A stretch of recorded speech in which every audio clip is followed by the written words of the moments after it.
El profesor Nicolás Absolomovich Falcón es del país de Chile, es de la Universidad de Valparaíso y tiene varias postitulaciones en mediación, en psicología forense y es actualmente perito de las Cortes con una amplia trayectoria en toda la práctica, especialmente pericial y forense. Peritaje como una pieza identitaria. ¿Qué reflexión podemos hacer en torno a eso? Y el peritaje es definido en los códigos como un proceso de evaluación que busca entregarle a un tribunal una mirada técnica respecto de algún punto concreto que es central en el litigio que existe, ¿no? Esa es la pericia. Y el perito es este profesional que desde su ciencia, su arte o su oficio puede informar al tribunal acerca de esto. El peritaje va a informar al tribunal acerca de algunos puntos, como por ejemplo, cuál es el riesgo que tiene don Juan para volver a transgredir los derechos sexuales de un niño. Eso le interesa a un tribunal, ¿no? También nos podría preguntar cómo es la afectación que tiene esta persona, ¿no? Yo acabo de terminar una evaluación de un señor, está demandando a la administración del edificio donde vive porque no aplicó el reglamento y él vivía con ruidos molestos y terminó con problemas de insomnio, de estrés, ¿no? Quiso en un momento incluso vender su departamento y el tribunal me pide evaluar el daño moral que él tiene, ¿no? Y si este daño, estas secuelas psicológicas, se relacionan con ese hecho o con otro hecho. Entonces, la pericia psicológica, ¿no? Porque finalmente estoy escuchando lo que un experto está hablando de mí, que es un ejercicio que muy pocas veces tenemos en la vida, ¿no? Cobra especial importancia el consentimiento informado, ¿no? Que a mi criterio tiene 3 elementos centrales. El primer elemento es un elemento normativo, ¿no? Que es que en Chile, por lo menos, me imagino que acá también, la norma que rige la práctica pericial señala que debe existir un consentimiento informado. Por lo tanto, debo realizar un consentimiento informado porque si no mi peritaje queda fuera de norma. Pero eso lo puedo realizar muy simple. Hago un papel, lo mando por correo electrónico, señor, léalo, fírmelo y me lo manda de vuelta, ¿no? Como el consentimiento informado que muchas veces nos hacen en las clínicas o en los hospitales cuando nos tienen que hacer un procedimiento. Pero en el fondo no te dan la oportunidad ni siquiera de entender lo que estás firmando. Es simplemente que la clínica se quiere salvar el pellejo por si hay algún problema, entonces frente a una demanda va a decir, firmó el consentimiento informado, era consciente de las consecuencias y de las secuelas. Tiene una segunda dimensión, a mi gusto, el consentimiento informado, que es que tiene una dimensión ética, que es que el peritado o la peritada tienen derecho a saber en qué se están metiendo cuando hacen un peritaje. ¿Cuáles son los alcances legales y prácticos que tiene el proceso al que se van a someter? Debe considerar ese factor humano. Y de ahí llego a esta idea del peritaje como una pieza de construcción de la propia identidad, porque tiene una devuelta, a pesar de que no tenga el feedback o la devolución física con el peritado, ese peritado va a leer su informe. Y tenemos que redactarlo y escribirlo de una manera que cuando lo lea se pueda ver a sí mismo y se pueda ver con cariño, como nos gustaría a nosotros que nos dijeran cuando no hacemos las cosas muy bien, ¿no? Y no de una forma coercitiva, ¿no? Buscando el defecto, buscando la patología, sino que también aquello que hago bien como papá, aquello que no hago tan bien como papá.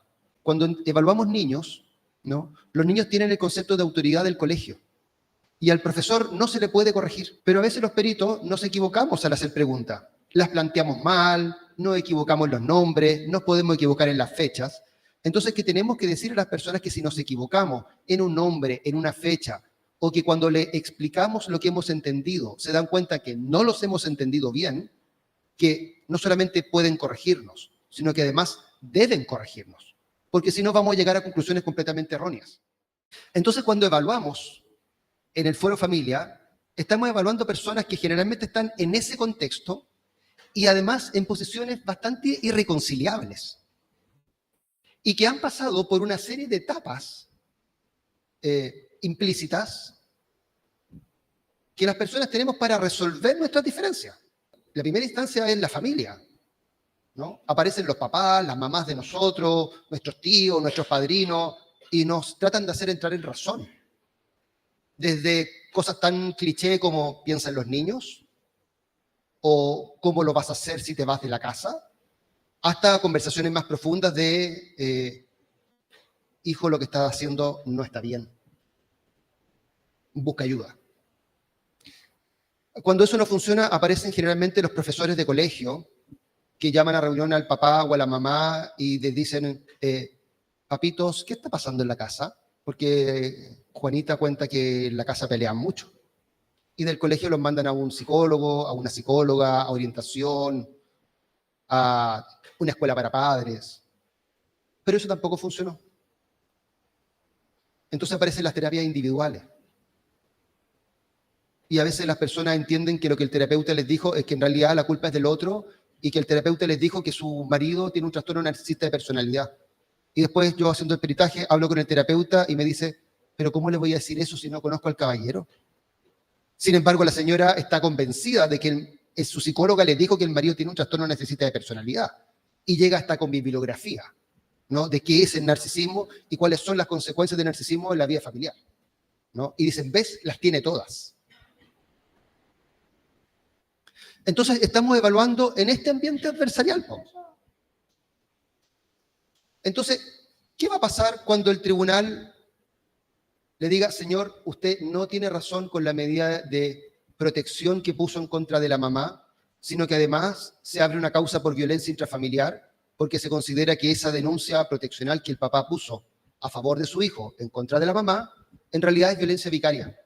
La mamá sale del tribunal celebrando, yo tenía razón, y el papá sale enojado diciendo, no me entendieron. Pero fíjense que eso al tribunal lo ayuda mucho más, y yo creo que es bastante distinto que te lean que tiene un trastorno límite de personalidad, a que te digan que, mira, en ocasiones te desregulas cuando estás muy estresada, y cuando te desregula, a veces dejas la escoba, y dañas a quienes amas. Entonces, por amor a tus hijos, tómate la pastillita todas las mañanas. Porque eres una buena mamá, eres una persona que quiere a sus hijos y que quiere que sus hijos estén bien. Pero, como decíamos al principio, tuviste un trauma cuando eras chica. Y eso ha implicado ciertos problemas de los cuales no sacan nada con seguirle echando la culpa a tu papá, sino que te vas a tener que hacer cargo para que puedas ayudar a tus hijos a que se desarrollen de otra manera. Entonces, fíjense cómo estamos ocupando la misma patología, pero de una manera interventiva, ¿no? Todo lo dicho es dicho por alguien, que los sistemas son observantes, y nos dice, mire, usted puede intentar ser objetivo, usted puede intentar mirar la realidad sin intervenirla, pero no lo va a poder hacer porque el sistema nervioso es cerrado a la información. Y nos da razones biológicas por las cuales hay ciertas cosas que aunque tratemos de hacerlas, no las vamos a poder hacer.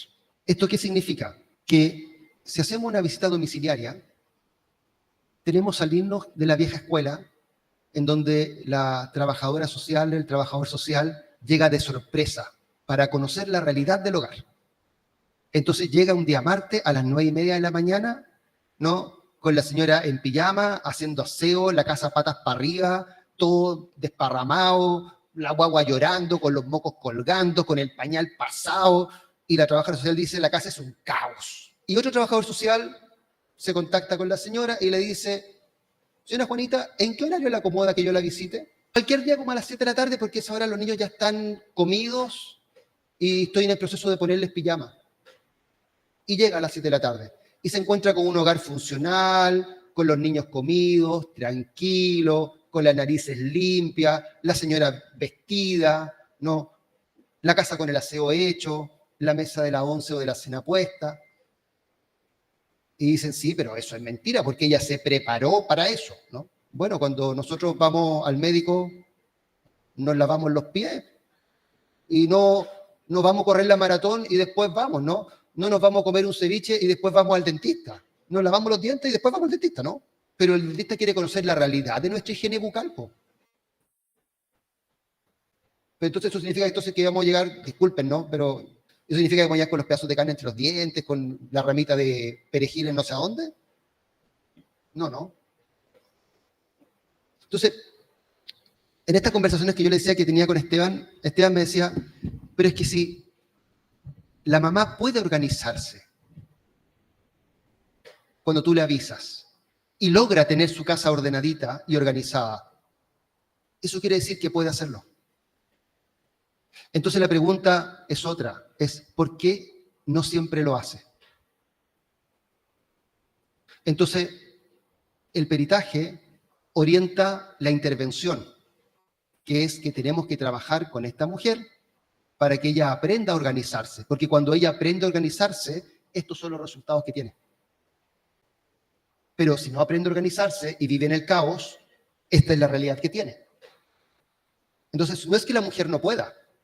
Entonces, el peritaje no solamente debe ir enfocado a darle información al tribunal, sino que también se transforma en una pieza que ayuda a la intervención, porque explica el problema y por qué ocurre el problema.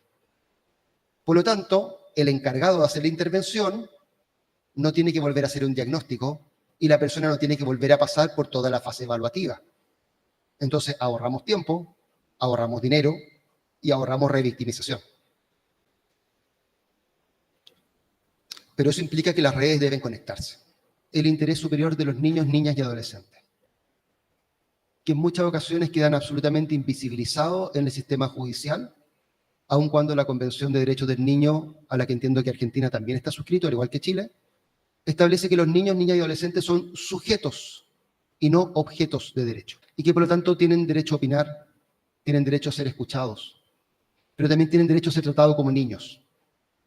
O sea, ya los adultos nos estamos peleando si este mundo funciona mejor para los hombres o para las mujeres. Los niños todavía ni siquiera entran en la discusión. Entonces, este mundo tiene que funcionar bien para hombres, para mujeres, para niños, para niñas y para adolescentes. Y no en ese orden, sino que todos por igual, ¿no? Y eso lo podemos hacer con nuestros informes.